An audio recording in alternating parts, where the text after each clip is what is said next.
praxe ocupar a tribuna nesse pequeno expediente. Senhora Presidente, senhores deputados, companheiros aqui da ALE, a escola que nos visita hoje, nessa quinta-feira, deputada Conceição Sampaio, dividirei o meu pronunciamento em duas partes. A primeira, falarei um pouquinho aqui sobre os royalties do petróleo, essa lei que foi aprovada no Congresso, e sobre a megalomania de alguns governadores do nosso país, notadamente o do Rio de Janeiro, em não querer que essa lei progrida, que essa lei avance, e principalmente sobre o argumento pífio de que perderão receitas. E para você perder uma receita, deputado Tony Medeiros, essa receita tem que existir primeiro. Você não pode perder o que você não tem. E a lei de royalties e outros do nosso país, ela é muito clara. Nada do que já foi feito ou assinado para trás mudará. Nada. O que o Estado do Rio de Janeiro, o que o Estado do Espírito Santo e qualquer outro produtor de petróleo já detém como royalties dos poços antigos, dos poços onde as licitações já foram assinadas, mudará. Toda a questão se refere ao pré-sal, aos próximos poços que vão ser descobertos, aos próximos poços que serão explorados. E aí é que vem o meu questionamento. Como que um Estado ou um governador megalomaníaco quer que o povo brasileiro não desfrute dessa verdadeira bênção que a natureza nos deu e fique com isso exclusivamente para o seu Estado? A nação brasileira, ao passar dos tempos, desde que esse país foi descoberto, já vivemos vários e vários ciclos econômicos do nosso país, e em cada ciclo desse, algum estado, alguma região do Brasil foi responsável pela sustentabilidade do resto do país. Foi assim com a cana-de-açúcar, foi assim com os minérios, foi assim com o café, foi assim com a borracha, até que o Brasil conseguiu ter uma uniformidade de atividade econômica e industrial que permitisse que cada estado pudesse ter a sua sobrevivência independentemente de ciclos econômicos. E quando a gente vê essa discussão tão estapafúrdia de não querer que o resultado dos royalties do pré-sal seja dividido entre todos os estados do Brasil, mas que seja concentrado apenas nos estados produtores, isso é de uma mesquinhez, isso é de uma atividade política menor que nos deixa profundamente irritados. O Brasil precisa cada vez mais dar condição para que as suas regiões menos desenvolvidas, para que o seu povo menos aquinhoado, ou com questões naturais, ou com questões intelectuais, ou com questões profissionais, seja beneficiado com um processo como esse. Serão bilhões e bilhões de reais que poderão mudar a vida, poderão mudar os estados, os municípios e principalmente a vida de cada cidadão brasileiro. E é preciso ter o bom senso, a competência e a perspicácia de perceber que essa divisão tem que ser feita de maneira igualitária entre todos os estados do Brasil. Até porque, deputado Chico Preto, esse dinheiro arrecadado com esses impostos e com esses royalties do pré-sal precisam criar alguma atividade nesse país que possa pressupor a existência até do Brasil como nação daqui a 50 anos ou 60 anos, quando Vossa Excelência nem eu estaremos mais aqui. E nós estamos vendo isso, ainda que grande parte do mundo, às vezes dizem que o povo árabe não tem a inteligência de viver sem a dependência do petróleo, sem os petrodólares para lhe financiar, e o povo árabe está dando um exemplo, onde você vê no Oriente Médio cada vez mais alternativas, seja do ponto de vista de turismo, seja do ponto de vista de concentração de empresas de alta tecnologia, seja do ponto de vista de logística, com grandes portos que podem fazer a atuação comercial e industrial de todo o Oriente Médio e do mundo como um todo, estão criando possibilidades de viver e sobreviver quando o petróleo naquele local acabar. E é isso que nós precisamos fazer, criar essa possibilidade, ter a competência para saber e perceber que daqui a 50 anos esse óleo não existirá mais aqui no Brasil também, e termos um resultado positivo para a nossa comunidade em relação a isso. E não esse pensamento mesquinho de que tudo é meu, tudo é do Rio, tudo é do Espírito Santo, um pouquinho de São Paulo também. Esse pensamento é um pensamento que tem que ser extirpado da vida pública brasileira, e eu tenho certeza absoluta que o Congresso Nacional não deixará que passe e que prospere um pensamento tão atrasado nesse sentido, já que nada vai mudar na vida desses estados em relação ao que eles têm hoje. O que está feito, o que está assinado, o que está recebido até hoje continua da mesma forma. E daqui para frente o que for descoberto será dividido entre todos os estados brasileiros. Portanto, essa é a importância dessa nova lei dos royalties.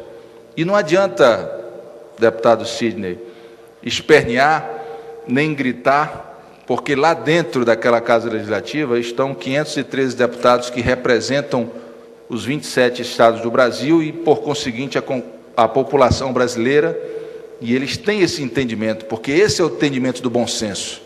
Esse não é o entendimento de quem quer porque quer.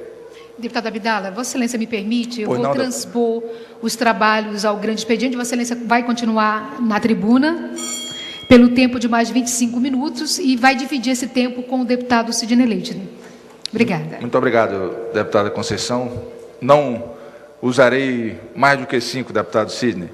Então, essa é a primeira parte do nosso discurso em relação aos royalties. A lei foi aprovada de maneira correta, isso tem que ser dividido mesmo, isso tem que ser destinado grande parte para a educação, mas também não pode ficar engessado numa única via de investimento. É preciso também destinar esse recurso para a logística, é preciso destinar esse recurso para a saúde, é preciso destinar esse recurso para a transformação do nosso país em uma nação melhor, em uma nação maior no que tange ao bem-estar de cada população, de cada cidadão brasileiro. Essa é a primeira parte do nosso pronunciamento, deputada Conceição, e a outra é em relação a essa questão da Zona Franca de Manaus, essa guerra do ICMS. Deputado Chico, eu acho que a importância de se discutir isso é vital, é lógica, mas existem alguns pressupostos que às vezes são colocados aqui nessa casa como sendo irrefutáveis e que a gente, no meu caso específico, que tem um pensamento extremamente prático em relação às coisas do nosso dia a dia, e quando vejo esse repetir de discursos aqui nessa casa em relação à Zona Franca, isso me inquieta um pouco. E alguns desses tópicos, o principal que eu vejo, e que a gente tem que acabar com isso de uma vez por todas, desmistificá-lo. Às vezes nós temos companheiros aqui que chegam e começam a cobrar a não interiorização da Zona Franca de Manaus pelos governos anteriores, pelos governos militares. Ora, deputado Chico Preto, a verdade tem que ser dita, a verdade tem que ser colocada para a população de Manaus. A Zona Franca de Manaus nunca foi e nunca será interiorizada. Por uma questão simples, é impossível interiorizar a Zona Franca de Manaus do ponto de vista logístico, do ponto de vista competitivo, do ponto de vista de se obrigar ou querer que uma fábrica vá procurar a produção no município de Itamaraty, no município de Guajará. Os únicos municípios que podem se beneficiar com a interiorização da Zona Franca, deputado Chico Preto, são Humaitá e Inhamundá, porque a logística vai ficar melhor, que eles já estão pertinho de pegar a carreta com a estrada e a produção para ir embora. Isso também não vai acontecer. Portanto, as coisas têm que ser esclarecidas e ditas de uma vez por todas. A Zona Franca de Manaus, o nome já está dizendo, é de Manaus. É aqui que ela tem que se desenvolver. É aqui que ela tem que produzir cada vez mais. E esses 120 mil empregos que hoje estão feitos aqui, postos, colocados de maneira direta, fora os indiretos, não representam, deputado Chico Preto, nem um setor do estado de São Paulo ou do Rio de Janeiro. E essa mesquinharia, essa insensatez dos grandes estados do Brasil, do ponto de vista econômico, em relação à nossa terra, é que nos perturba, é que nos irrita, é que não nos deixa trabalhar. A Zona Franca de Manaus veio para cá em 67 e desde 67, 68, todo ano ela vai acabar, todo ano ela vai deixar de existir. E essa preocupação em quem quer fazer, em quem quer realizar, é irritante, porque o empresariado, o povo do Amazonas, os nossos trabalhadores, eles quando se dirigem para as fábricas, eles não querem saber se a Zona Franca vai acabar mês que vem ou ano que vem. Eles querem produzir cada vez mais e cada vez melhor. E é por isso que nós temos no nosso polo industrial as indústrias com a maior capacidade técnica e a maior produtividade do mundo nos seus setores, notadamente no caso da Honda. E isso é que deve ser a nossa preocupação, deputado Chico Preto, e não se a Zona Franca vai acabar ou deixar de acabar. A competência do governador Omar Aziz na defesa dos interesses da Zona Franca, ela é incontestável. Eu tenho certeza absoluta que mais essa ameaça que paira sobre o nosso polo industrial e sobre a nossa economia como um todo, será tirada do nosso horizonte de maneira muito próxima, por uma questão simples, deputado adjunto. Não pode ser essa a contribuição do governo do PT, não pode ser essa a contribuição do governo da presidente Dilma para a nossa terra. Eles que tanto reclamaram da herança maldita que receberam, e a herança maldita que eles receberam foi a estabilidade econômica que esse país começou a viver a partir de 94, que eu tenho certeza absoluta que eles não vão querer deixar esta sim herança maldita para o Amazonas. Confio na presidenta, confio na competência do governador Omar para tratar esses assuntos. O Amazonas tem que ser diferenciado no nosso cenário nacional, e não é porque nós queremos, é porque nós estamos engessados, tanto a nível nacional quanto a nível internacional, sobre qualquer outra proposta de desenvolvimento para esse Estado. A nossa única alternativa é o polo industrial de Manaus. A outra atividade econômica que pode se desenvolver aqui é o turismo, mas mesmo assim não vai poder acolher a todos esses empregados que hoje estão no distrito industrial. Portanto, essa é a contrapartida que o Brasil e o mundo têm que dar para que esta floresta fique em pé, sob pena de que, a partir do momento que essas vantagens competitivas e comparativas saiam daqui, essa floresta também vai deixar de existir. Porque, deputado adjunto, deputada Conceição Sampaio, eu tenho uma família, uma esposa, 3 filhas, e eu vou dizer uma coisa para a senhora. Para sustentar a minha família, eu faço qualquer coisa. E qualquer coisa, deputada Conceição Sampaio, significa qualquer coisa. E eu não vou querer saber de árvore em pé e as minhas filhas e a minha esposa passando fome. E eu tenho certeza absoluta que esta culpa o governo do PT não vai querer para si. Esta culpa a presidente Dilma não vai querer carregar no seu histórico como política, como presidenta. E eu tenho certeza absoluta que esse imbróglio, que é mais um que nós vivenciamos, vai ser resolvido o mais rápido possível e da melhor maneira possível. Era o que eu tinha, presidente.